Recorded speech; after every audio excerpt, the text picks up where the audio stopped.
Dzień dobry, zapraszam do oglądania. Dzisiaj przepyszna i szybka surówka z marchewki i pora. Soczysta, prosta, idealna do obiadu. Do przygotowania tej pysznej surówki potrzebne będą marchew, por, jabłko, koperek, śmietana,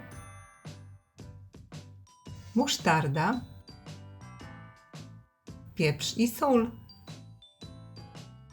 Zaczynamy od przygotowania składników. Białą część pora kroimy wzdłuż na 4 części i pora cienko kroimy. Ilość pora oczywiście według uznania.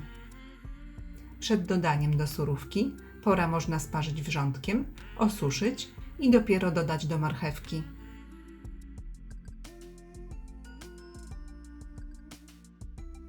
Następnie koperek drobno siekamy.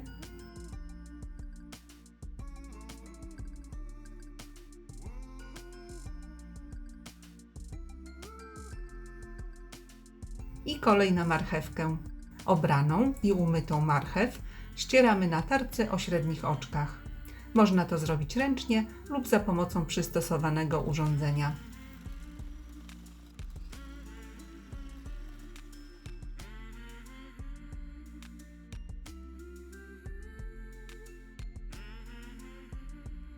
Startą marchew przekładamy do miski. Dodajemy pokrojonego pora. Wsypujemy posiekany koperek.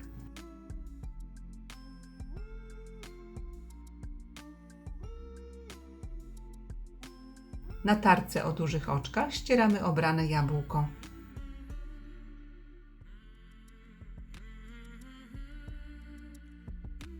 Następnie do surówki dodajemy 2-3 łyżki gęstej śmietany, 2 łyżeczki musztardy, posypujemy solą i świeżo mielonym pieprzem do smaku.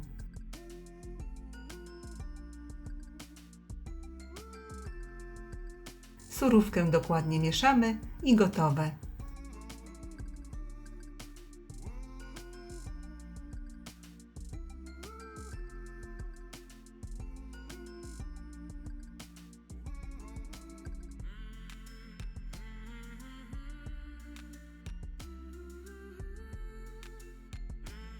Serdecznie dziękuję za obejrzenie filmu i zapraszam do subskrypcji mojego kanału.